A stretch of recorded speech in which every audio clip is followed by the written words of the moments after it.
like you understand quantum mechanics? Then you, my friend, should stop taking hallucinogenic drugs. Wait, can I ask you a question before we start?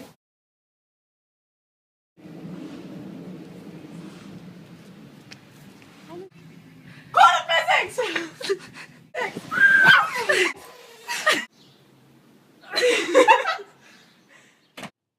To make quantum physics less intimidating, we'll tell you a little bit about what it is.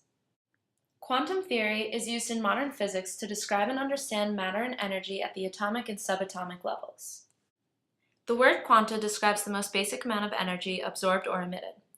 On a ladder, the distance between two rungs is a definite quantity. In quantum physics, this change involves bundles of energy called quanta. What makes quantum physics so perplexing is that properties in the quantum world do not coincide with ours. One example of strange quantum phenomena is wave-particle duality. Particles such as electrons have the ability to function as both waves and particles simultaneously. The double-slit experiment helps demonstrate this weird occurrence. Now to Dr. Quantum to help explain more about this experiment. So, when we throw things, that is, matter, through two slits, we get this, two bands of hits. And with waves, we get an interference pattern of many bands. Good so far.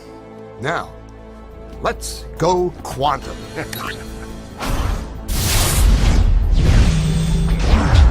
An electron is a tiny, tiny bit of matter, like a tiny marble.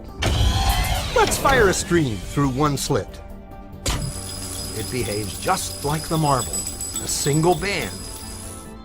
So, if we shoot these tiny bits through two slits, we should get, like the marbles, two bands. What? An interference pattern! We fired electrons, tiny bits of matter, through. But we get a pattern like waves, not like little marbles. How? How could pieces of matter create an interference pattern like a wave? It doesn't make sense.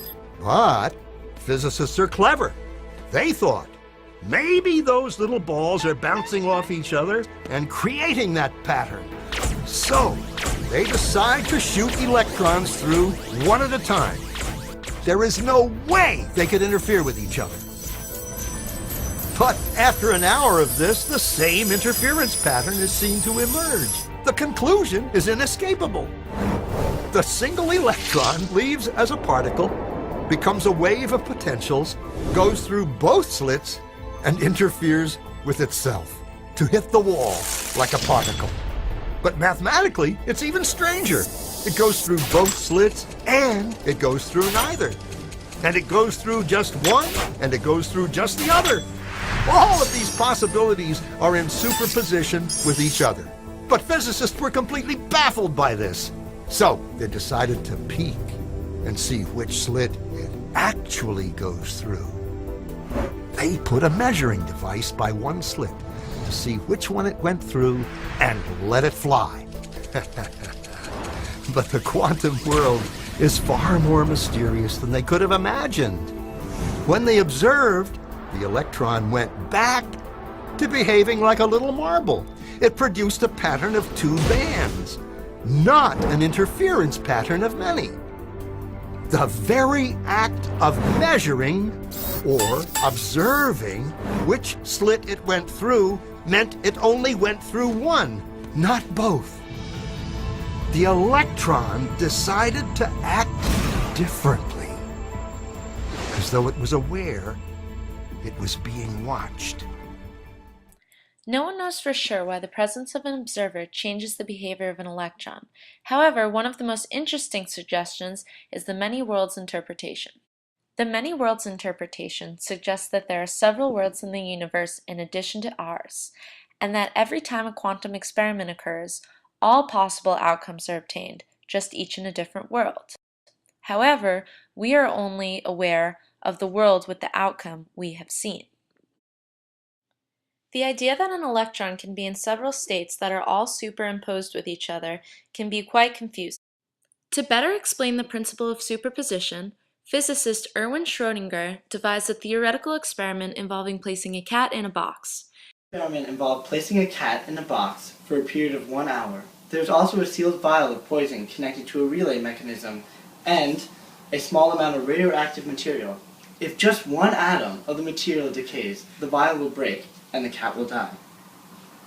There is a 50% chance this will happen. The cat is alive and dead at the same time until the observer opens the box.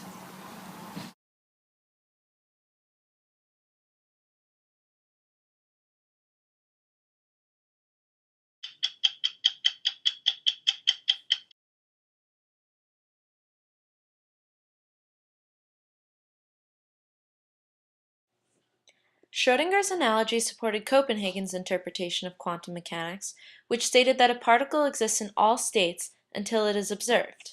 Once a particle is observed, the wave function collapses into a single state. This concept was demonstrated by the bionic eye in Dr. Quantum's explanation of the double slit experiment.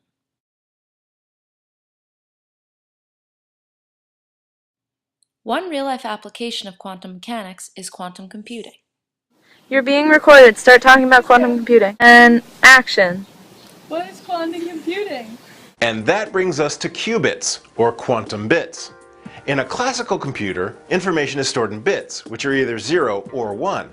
But in quantum computers, we use particle spin that could be simultaneously 0 and 1. Qubits can multitask, performing quadrillions of calculations per second.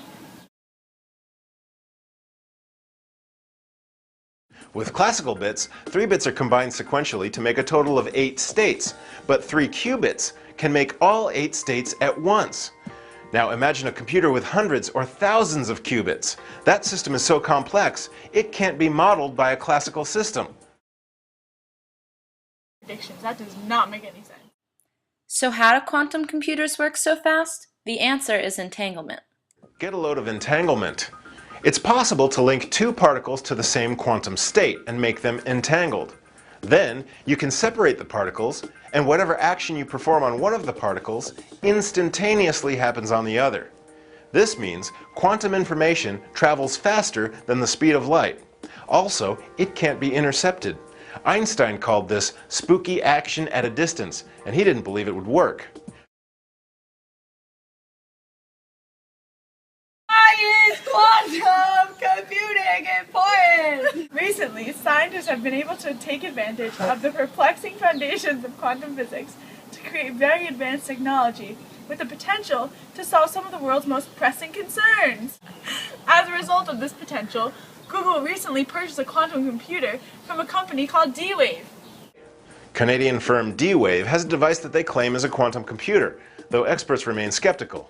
The D-Wave 1, which comes with a refrigeration unit to cool the qubits down to an amazing 20 millikelvins, has been used by Google to research a super fast way to search images using Grover's algorithm, and another was sold to Lockheed Martin for undisclosed purposes. Other machines are being researched, the most promising ones using trapped ions manipulated by lasers. The research is ongoing for both the algorithms and the hardware. One of the major problems to building a working quantum computer is called decoherence. Apparently, when you store data inside a single subatomic particle, that data is really frickin' fragile.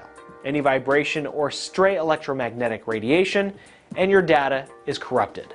We need to develop technology to reduce the likelihood of a corruption, and also what to do to detect it when it happens. What kind of problems will quantum computing solve? Quantum computing can help build better models to more accurately predict the future. These models will help us to more accurately predict patterns in the weather, patterns in the stock market, and patterns in genetic data to help us treat diseases. Now that we've discussed some basic principles of quantum physics, we hope it's a little bit less intimidating. However, don't worry if you're still confused. Even the Siemens semifinalist is afraid of quantum physics. I am scared of it.